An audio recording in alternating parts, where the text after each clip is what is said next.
बेटे हैं वो पहुंचे फिलहाल इनसे बात करा भाई क्यों कर क्यों है और क्यों कर जो सारी जानकारी वो आपने भी लगी कि तो है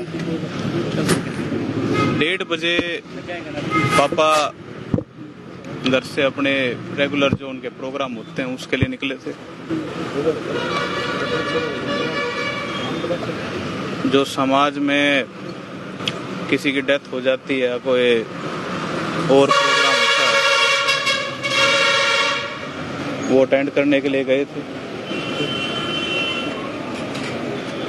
5:30 बजे हमारे पास सूचना आई, 5:15 के चौधरी साहब के ऊपर गोली चली है और हम तीनों भाई यहाँ पहुंचे हैं हॉस्पिटल में। यहाँ पे जब वो पहुंचे तो गोली गाड़ी के ऊपर भी काफी चलाई गई थी और उनको भी काफी गोलियां लगी। डॉक्टरों ने कोशिश की लेकिन उनके सांसें नहीं चली और एक उनके साथ और थे जय किशन दलाल जी, उनकी भी मृत्यु हो गई। उनके दोस्त थे सर या कोई सुरक्षा कर्मी है? उनके कौन था? उनके साथ सुरक्षा कर्मी है? उनके साथी थे, पुराने राजनीति के ही वर्कर थे जय किशन दलाल। गाड़ी में कौन कौन था उस टाइम पर मौजूद? गाड़ी में 4 लोग थे। आगे वाली सीट पे चौधरी नफे सिंह राठी बैठे थे, पीछे वाली सीट पे गनमैन था और जय किशन दलाल थे और संजय जो कि हमारा बुआ का लड़का वो गाड़ी चला रहा था। अभय सिंह चौटाला ने सीबीआई जांच की मांग रखी है, तो आप क्या कहेंगे इस पर? हम भी चाहेंगे कि इसकी जांच उच्च अधिकारी करें, क्योंकि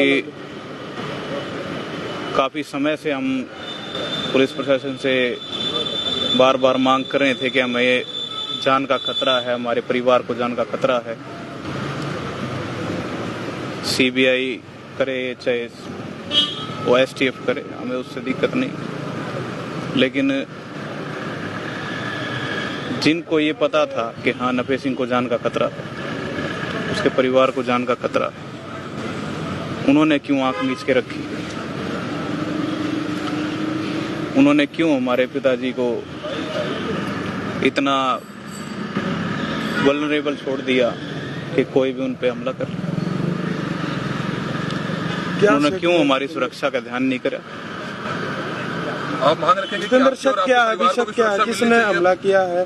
किस मैं आपको जितने हमने और मेरे पिताजी ने और हमारे संपूर्ण परिवार ने लेटर लिख कर सबूतों के साथ भेजी, वो सारों की कॉपी भी मुहैया करवा दूंगा, लेकिन ये समय नहीं। हमने बहुत कोशिश करी कि अपने परिवार की सुरक्षा के लिए हम सरकार के पास जाएं, लेकिन सरकार ने हमारी सुरक्षा नहीं की, हमें मरने के लिए छोड़ दिया। उसी का नतीजा आज कि मैं अपने पिताजी को खो चुका हूँ। शक किसके ऊपर है? शक किस वजह हुआ है? कोई रंजिश थी पुरानी या कुछ और ऐसा अंदेशा लगाया हो अभी तक? हमने किसी के आज तक डड़ा भी नहीं मारा है। कैसे हुआ फिर?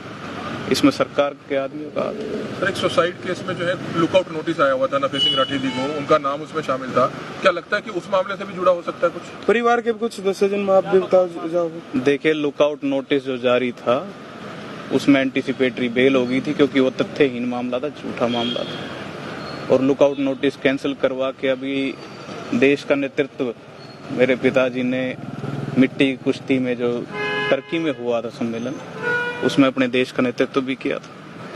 कोई आम हस्ती नहीं थी, देश के लिए मरने मिटने वाले लोगों में से थे। नेवी में रहे हैं, पहलवान रहे हैं, केसरी रहे हैं, बहुत नामी पहलवान रहे हैं, 2 बार इस शहर के चेयरमैन रहे हैं, पूर्व विधायक संघ के अध्यक्ष थे, इनेलो के प्रदेश अध्यक्ष थे, इंडियन साइड रेसलिंग एसोसिएशन के राष्ट्रीय अध्यक्ष थे। वो इकलौते ऐसे आदमी थे जिन्होंने संघर्ष करके अपने देश के लिए, देश की मिट्टी के लिए वर्ल्ड रेसलिंग में भी जाके नाम उच्चारण किया था। सभी राजनेताओं ने, बड़े राजनेताओं ने काफी दुख व्यक्त किया है, चाहे वो कांग्रेस से हो चाहे बीजेपी से हो। उनके दुख व्यक्त करने से मेरे पिताजी वापस नहीं आएंगे। शायद देश की बिगड़ती हुई, हरियाणा की बिगड़ती हुई ये जो व्यवस्था है, इसके ऊपर उनका सिर्फ शौक ही प्रकट हो सकता है। क्या वो किसी आदमी को वापस ला सकते हैं? क्या वो उन बागड़ बिल्लों को, जो साजिश करने वाले लोग हैं, क्या उनको बेनकाब कर सकते हैं? और इसमें सरकार के आदमी ना हो, क्या आप लोग ऐसा मान सकते? नाम भी देंगे हम। मतलब शक है किसी पे? देखिए, शक भी है और हमें पता भी है, लेकिन वो पुलिस का काम है। पुलिस अपनी जांच करे, जो बागड़ बिल्ले इसके पीछे हैं उनको सामने लाए। कोई भी वो व्यक्ति जो बड़ा रसूखवाड़ा है उसको बचाने का प्रयास ना करे पुलिस, ना सरकार ऐसा प्रयास करे, क्योंकि कहीं ना कहीं प्रदेश अध्यक्ष के अगर सिक्योरिटी नहीं थी, और जबकि मैं तो ये भी जानता हूं कि हर बार पापा जब मीटिंग करके आते थे, विधानसभा में जाते थे, सीएम से मिलते थे, तो हमेशा ये कहते थे कि भाई सीएम साहब से मेरी बात होगी सिक्योरिटी की, वो कह रहे हैं सिक्योरिटी करवाएंगे, लेकिन करवाई नहीं उन्होंने मेरे पिताजी को मरने के लिए छोड़ दिया। सीएम भी एक प्रोग्राम में आगे जज्जर में जल्दी चले गए थे, क्या मानते हैं सीएम को सूचना मिल चुकी थी? सीएम के पास ऐसा होता सूचना ना हो? सीएम को तो ये भी पता होगा कि यहाँ क्या हालात है। सीएम को ये पता था कि यहाँ नफे सिंह के बनने के बाद इन लोगों का ग्राफ बढ़ा है। बिगड़ती कानून व्यवस्था पे कितनी बार हमने प्रदर्शन किए, कितनी बार ज्ञापन दिए, लेकिन क्या हुआ? हमारे ऊपर ही मुकदमे लगाए गए। हरियाणा में सरकार थे नफे सिंह जी, और उन्हें की सुरक्षा ध्यान नहीं रखा गया। किस नजरिए देखो और क्या डिमांड करोगे? कहाँ सुरक्षित हो आप लोग? आज आप बोलना शुरू करोगे, कल को आपको मरवा देंगे। किसकी सुरक्षा करेगी सरकार? किसी की सुरक्षा नहीं कर सकती। मांग क्या आप आज मैं आपको कहना चाहूंगा, राजनीतिक तौर पे आप लोग अनाथ हो, कोई आपकी सुरक्षा की जिम्मेवारी नहीं लेगा। और ये सीएम के खुद के बयान है कि मैं किसी आम आदमी को सुरक्षा मुहैया नहीं करा सकता। आप आम की छोड़ो, आप तो खास को भी नहीं करा सकते। मेरे पिताजी को आपने मरने के लिए छोड़ दिया। जितेंद्र जी, आज कहाँ से आ रहे थे आपके पिताजी, और क्या लग रहा है कौन है ये लोग? क्योंकि जो पुलिस के अब हवाले से पता लगा है, कहीं ना कहीं लॉरेंस बिश्नोई गैंग का नाम सामने आ रहा है। क्या देखिए, लॉरेंस बिश्नोई गैंग से ना तो हमें कभी मंथली की धमकी मिली, ना कोई और धमकी मिली। मैं नहीं जानता कि किसने लॉरेंस का नाम लिया, मैं नहीं जानता। मर्डर जो हुआ है सीधा क्या मुझे ये नहीं कंफर्म, मैं नहीं कह सकता अभी। ये जांच का विषय है, सरकार के आदमी इसमें जांच करे, पुलिस जांच करे, सीबीआई जांच करे। पहले भी आज कहाँ से आ रहे थे? आज कहाँ से आ रहे थे पिताजी जब ये ऊपर हमला हुआ है? मेरे पिताजी आसोदा से किसी की डेथ पे शोक प्रकट करके, और अपने जो उनके रूटीन के काम है उन्हीं में थे। सामाजिक काम जो होते हैं एक राजनेता के, उन्हीं में। पता लगा कि पिछले दिनों भादुगढ़ में कोई फायरिंग हुई थी, उसमें आपके पिताजी ने, जो पीड़ित परिवार है उसके साथ खड़े रहे थे, उसको लेकर मेरे पिताजी हर उस उत्पीड़न के साथ खड़े रहे हैं, उत्पीड़ित व्यक्ति के साथ खड़े रहे हैं जिसके साथ बुरा हुआ है। जब शहर के अंदर नगर परिषद की जमीन कब्जाई जा रही थी, तब उन्होंने आंदोलन किया।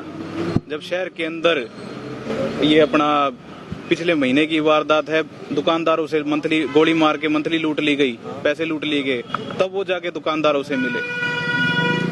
मेरे पिताजी ने तो इस शहर के लिए जितना बलिदान दिया है, मैं नहीं मानता। आज उन्होंने अपनी जान दे दी इस शहर के लिए, इस हल्के के लिए, इस हरियाणा के लिए। आप बताइए किसने क्या किया है हमारे लिए?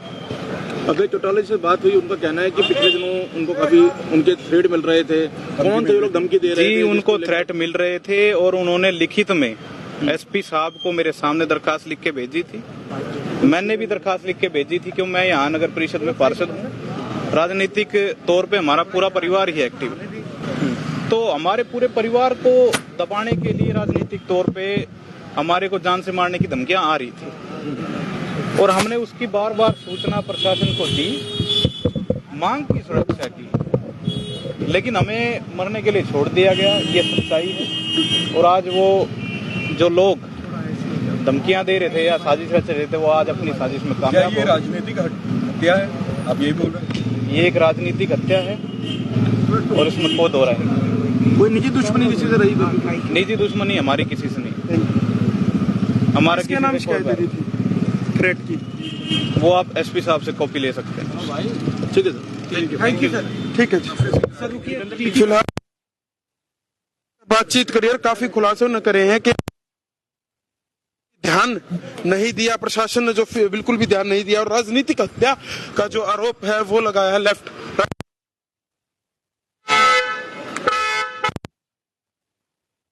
वो लगाया गया है। जब भी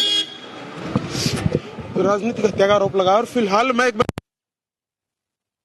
डायरेक्ट और लाइव सीधी तस्वीर दिखा दूं कि प्रशासन की सारी गाड़ियां एसडीएम मौके के ऊपर बहादुरगढ़ के वो जो है वो पहुंची है, और तमाम लोग जो है पहुंचे हैं। ये देखो काम करने वाले व्यक्ति, दिहाड़ी करने वाले व्यक्ति वो भी कड़े तो भाई लगा रही था नीचे था भाई केला वहां पाड़ पहुंचो इतनी लेट नाइट। नेता भाई एक नंबर का था, इस तरह बढ़िया नेता को था ही वो ना बात। यार मैंने देखा है, मतलब जितने गरीब दिहाड़ी कर लिए सन सोना है वो था ना। मसीहा था भाई, बहुत बढ़िया मसीहा था, पूरा गति बहुत सहायता कराया करता लोग की। चल ठीक है। फिलहाल जय जवान जय किसान जय भगत सिंह, इनकलाब जिंदाबाद।